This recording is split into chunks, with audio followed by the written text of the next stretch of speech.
ನಮಗೆ ಸುಮಾರು ಜನಕ್ಕೆ ಕತ್ಲು ಅಂದರೆ ತುಂಬ ಭಯ. ಅದೇನಕ್ಕೋ ಏನೋ ಬಾಗಿಲಲ್ಲಿ ಅಷ್ಟೆಲ್ಲ ಧೈರ್ಯವಾಗಿರೋರು ಕತ್ಲು ಅಂದರೆ ತುಂಬ ಭಯ ಪಡ್ತೀವಿ. ಯಾಕೆ? ಅದು ನಾವು ಚಿಕ್ಕ ವಯಸ್ಸಲ್ಲಿ ದೆವ್ವ ಬರುತ್ತೆ, ಇನ್ನೊಂದು ಬರುತ್ತೆ, ಮತ್ತೊಂದು ಬರುತ್ತೆ ಅಂತ ಕೇಳಿ ಕೇಳಿ ಅಭ್ಯಾಸವಾಗಿ ಅದು ಭಯ ನಮ್ಮ ಒಳಗಡೆ ಕೂತ್ಬಿಟ್ಟಿದೆ ಹಂಗೇನೆ.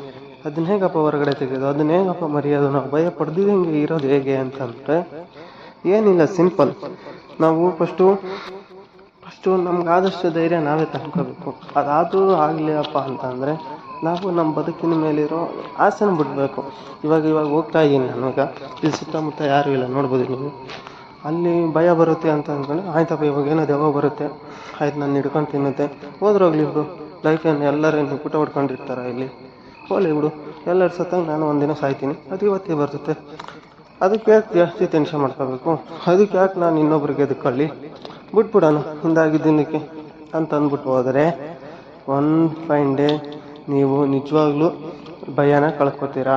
ನಿಮಗೆ ಭಯ ಬರೋದು ಸ್ಟಾಪ್ ಆಗುತ್ತೆ. ಹಾಗಾಗಿ ಯಾವಾಗಲೂ ಅಷ್ಟೇ, ಬಿ ಬೋಲ್ಡ್ ಆಗಿರಿ, ಏನು ಜಾಸ್ತಿ ಏನಾಗಲ್ಲ.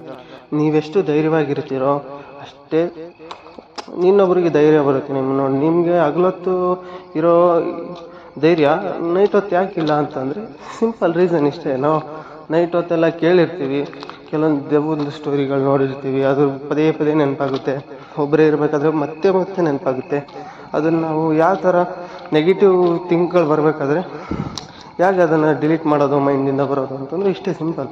ಆಯಿತು, ಹೋಗೋದೊಂದು ಲೈಫು, ಇರೋದೊಂದು ಲೈಫು, ಆಯ್ತು ಲಾಸ್ಟಪ್ಪ ಇವತ್ತು ಏನು ದೆವ್ವ ಬಂದು ತಿನ್ನುತ್ತಾ, ಇನ್ನೊಂದೇನು ಆಗುತ್ತಾ, ಆಯ್ತು ಲಾಸ್ಟ್ ಇವತ್ತು ಹೋಗ್ಲಿ ಬಿಡು, ಎಲ್ಲರೇನು ಇಲ್ಲಿ ಊಟ ಹೊಡ್ಕೊಂಡೇನಿರಲ್ಲ, ನಾನು ಒಂದಿನ ಹೋಗ್ತೀನಿ, ಇವತ್ತೇ ಹೋಗ್ತೀನಿ ಅಷ್ಟೇ ಅಂದ್ಕೊಂಡಿದ್ರೆ ಒನ್ ಫೈನ್ ಡೇ ಭಯ ಅನ್ನೋದು ಹೋಗುತ್ತೆ. ದೆವ್ವ ನಮ್ಗಿನ್ನ ಸ್ಟ್ರಾಂಗ್ ಆಗಿರುತ್ತೆ ನಾವೇ ಬನ್ನಿರಿ. ಕೆಲವೊಮ್ಮೆ ಮನುಷ್ಯನ ನೋಡಿದ್ರೆ ದೆವ್ವ ಎದ್ರುಕೊಂಡು ಓಡಾಡ್ತವೆ. ಯಾಕೆ ಬೇಕು, ಬನ್ನಿ ಇರಲಿ, ಒನ್ ಫೈನ್ ಡೇ ಹಿಂಗೆ ಅಭ್ಯಾಸ ಮಾಡ್ತೀರಿ, ಒನ್ ಫೈನ್ ಡೇ ದೆವ್ವ ನಿಮ್ಮನ್ನು ಬಿಟ್ಟು ಹೋಗುತ್ತೆ.